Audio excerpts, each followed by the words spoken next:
గం గణపతయే నమః. హరిః ఓం. వాల్మీకి రామాయణంలో బాలకాండలో దశరథుడు అశ్వమేధ యాగమును చేయుట గురించి చెప్పుకుంటున్నాం. ఆ యజ్ఞము జరిగిన దినములలో అచట ఆకలి దప్పులతో బాధపడిన వారు లేనే లేరు. అక్కడికి వచ్చిన ప్రతి బ్రాహ్మణుడును విద్వాంసుడే. ప్రతి బ్రాహ్మణునకును గురువునకును శిష్యులు గాని అనుచరులు గాని 100 మందికి తక్కువ గాకుండా ఉండిరి. ప్రతిదినము బ్రాహ్మణులు మొదలుకొని అన్ని వర్ణముల వారును తృప్తిగా భుజించుచుండిరి. ఇంకను తాపసులను సన్యాసులను అచట ఆతిథ్యమును స్వీకరించుచుండిరి. వృద్ధులను రోగగ్రస్తులను స్త్రీలను బాలబాలికలను అచటికి వచ్చి భుజించుచుండిరి. తాను అనుకొన్నంత మంది అతిథులు రాలేదని భావించుచు దశరథుడు తృప్తి చెందకుండెను.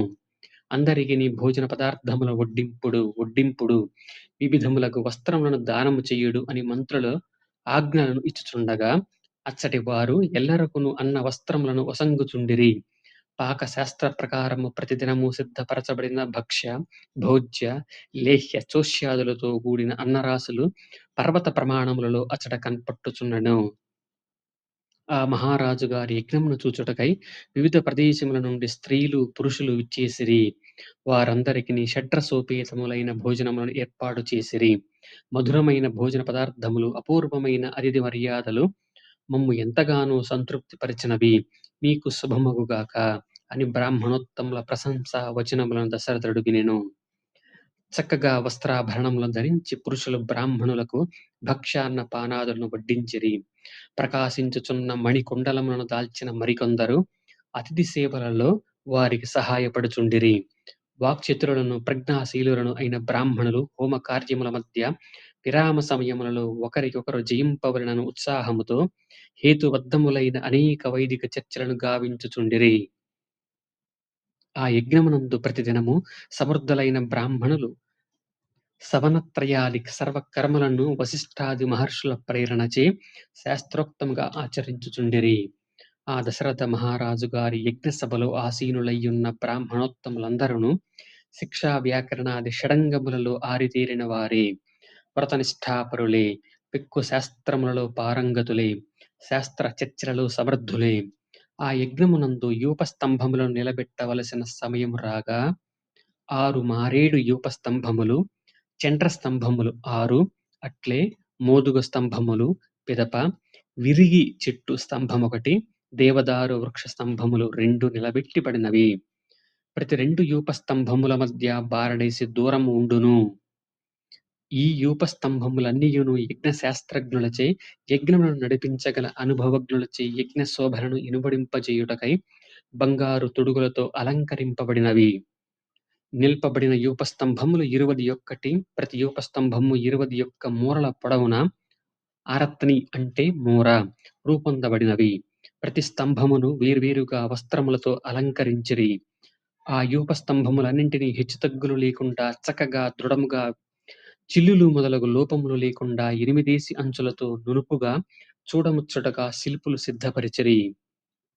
అవి శాస్త్రోక్తముగా స్థాపింపబడెను. అవి వస్త్రములచే కప్పబడెను. పువ్వులచే గంధములచే అలంకరింపబడెను. ఆకాశమున సప్తర్షుల వలె అవి దేదీప్యమానమైన విరాజిల్లుచుండెను. ఇటుకలు శాస్త్రోక్త ప్రమాణంలో సిద్ధపరచబడినవి. యజ్ఞ వేదికల నిర్మాణముల యందు దక్షులైన బ్రాహ్మణులచే అగ్ని వేదికలు నిర్మింపబడినవి. దశరథ మహారాజు ఆచరించుచున్న యజ్ఞమునందు యజ్ఞ నిర్వహణ దక్షులైన బ్రాహ్మణులు శాస్త్రోక్తంగా అగ్నివేదికను నిర్మించిరి. ఇది 2 రెక్కలను తోకను చాచి తూర్పు ముఖముగా క్రిందికి చూచుచున్న గరుత్మంతుని ఆకృతిలో నుండెను. బంగారు ఇటుకలతో నిర్మింపబడుట వలన అది గరుడుని సువర్ణమయమైన రెక్కల వలె శోభిల్లుచుండెను. సాధారణంగా ఈ హోమ వేదిక 6 వరసలు కలిగి యుండును. కాని అశ్వమేధ యాగములో ఇది 3 రెట్లు అనగా 18 వరుసలు కలిగియుండెను. కనుక ఈ గరుడాకృతి గల అగ్ని వేదిక 18 వరుసలతో ఉప్పుచుండెను. అచట శాస్త్ర ప్రకారము పశువులు, పాములు, పక్షులు ఆయా దేవతలను ఉద్దేశించి యూపస్తంభములకు కట్టివేయబడినవి. పాములు, పక్షులు పంజరములలో ఉంచబడినవి. యజ్ఞము యొక్క శాంతి కర్మయందు హయమును, తాబేలు మొదలగు జల జంతువులను ఋత్విజులు శాస్త్ర విధిని అనుసరించి యూపస్తంభములకు బంధించిరి. ఆ స్తంభములకు 300 పశువులు కట్టివేయబడినవి. ఆ దశరథుని ఉత్తమాశ్వము కూడా స్తంభములకు బంధింపబడినది.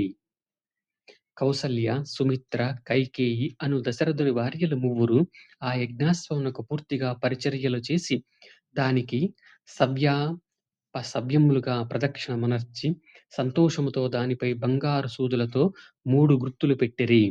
పట్టమహిషి అయిన కౌసల్యాదేవి ధర్మసిద్ధి కొరకు స్థిరమైన చిత్తముతో అశ్వ సమీపమున ఒక రాత్రి నివసించెను.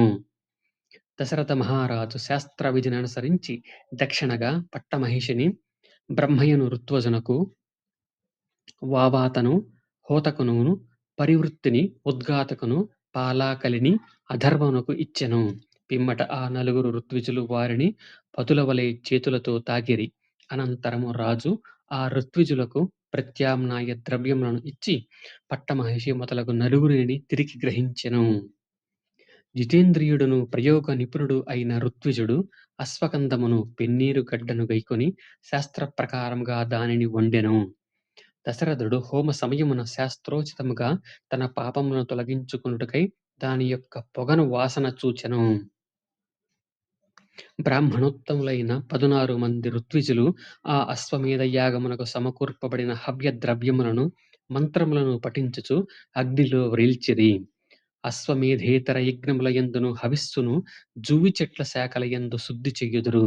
కాని అశ్వమేధ యజ్ఞము యొక్క హవిస్సులను ప్రబ్బలి చెట్లు యందుంచి సంస్కరించెదరు. వేద భాగములైన బ్రాహ్మణంలోని కల్పసూత్రములను అనుసరించి అశ్వమేధ యజ్ఞము 3 దినములలో నిర్వహింపవలసి ఉన్నది. మొదటి దినమున చెయ్యబడు కార్యక్రమము చతుష్ఠోమము అనబడును. రెండవ దినమున చెయ్యబడు యజ్ఞ కార్యమును ఉగ్ద్యము అనయు, మూడవ దినమున ఆచరింపబడు హోమ కలాపమును అతిరాత్రము అనియు పేర్కొనిరి. ఇంకను ఈ అశ్వమేధమును శాస్త్రోక్తముగాలైన పెక్కు ఇతర క్రతువులను కూడా దశరథుడు జరిపించెను. శాస్త్రోక్తముగా దశరథుడు జ్యోతిష్ఠమును, ఆయుర్యాగము, అతిరాత్రములు 2, అభిజిత్తు, విశ్వజిత్తు, ఆప్తోర్యామము అను 6 విధములకు క్రతువులను ఆచరించెను. దశరథ మహారాజు తన వంశాభివృద్ధికై హోత అను ఋత్విజునకు, తూర్పు దిశనున్న భూమిని ఆధ్వర్యువు అను ఋత్విజునకు, పడమరనున్న భూమిని బ్రహ్మస్థానమునున్న ఋత్విజునకు, దక్షిణమునున్న భూమిని ఉద్గాత అను ఋత్విజునకు, ఉత్తర దిశయందున్న భూమిని దక్షిణలుగా ఇచ్చెను. అశ్వమేధ యజ్ఞములకు సంబంధించిన ఈ విధులను పూర్వము స్వయంభూ అయిన బ్రహ్మయే తెలిపియుండెను. దశరథ మహారాజు క్రతువు ముగిసిన పిమ్మట శాస్త్ర ప్రకారము క్రతు ఫలాభివృద్ధికై ఈ విధముగా ఋత్విజులను భూదానములను ఒసంగెను. అంతటా ఋత్విజులు అందరును యజ్ఞము ద్వారా పవిత్రుడైన ఆ రాజుగారితో, ఈ సమస్త భూమండలమును పరిరక్షించుటకు నీవే సమర్థుడవు. మాకు భూమితో పని లేదు. దానిని పండించుటలో గాని రక్షించుటలో గాని మేము అశక్తులము. నిత్యము నిరంతరము మేము వేదశాస్త్రములను అధ్యయనము చేయుటయందే నిరతులము. ఓ రాజా, ఈ దాన భూములకు మారుగా కొంత ధనమును మీరే ఇప్పింపుడు. ఓ మహారాజా, శ్రేష్టములైన మణులను గాని, బంగారమును గాని, గోవులను గాని, లేక సిద్ధముగానున్న ఏ వస్తువులైనా మాకు దయచేయము. భూమి వలన మాకు ప్రయోజనమేమిటి అని పలికిరి. వేదవేత్తలైన బ్రాహ్మణులు ఇట్టు పలుకగా మహారాజు వారికి 10 లక్షల గోవులను, 10 కోట్ల బంగారు నాణెములను మరియు దక్షిణలకు ప్రత్యామ్నాయంగా 40 కోట్ల వెండి నాణెములను ఒసంగెను. ఆ ఋత్విజులందరును కూడి తమకు దక్షిణలుగా లభించిన సంపదలను ధీశాలురైన వశిష్ఠునకు, ఋష్యశృంగ మహర్షినికి సమర్పించిరి. ఆ ఇరువురును ఆ దక్షిణలను ఋత్విజులకు యథోచితముగా పంచి ఇచ్చిరి. అప్పుడు ఆ బ్రాహ్మణోత్తములందరూ ప్రసన్న చిత్తులై మేమెంతయో సంతుష్టులము అయితిమి అని వచించిరి. అనంతరము దశరథుడు యాగమును చూచుటకై వచ్చిన బ్రాహ్మణులకు మేలైన 1,000,000 బంగారు నాణెములను శ్రద్ధాధరములతో సమర్పించెను. ఇట్లు కోశాగారమున గల ద్రవ్యమునంతయును పూర్తిగా దానము చేసిన పిమ్మట నిర్ధనుడైన ఒక బ్రాహ్మణుడు అతడికి అర్ధ్యయు ఇచ్చేయగా దశరథుడు ఆయనకు తన ముంజేతి కంకణమును దానము చేసెను. సమృద్ధిగా దక్షిణలు లభింపగా బ్రాహ్మణులు మిక్కిలి సంతృప్తి చెందిరి. బ్రాహ్మణుల ఎడ భక్తి తత్పరుడైన ఆ రాజు ఆనంద బాష్పమును రాల్చుచు వారికి నమస్కరించెను. భూమిపై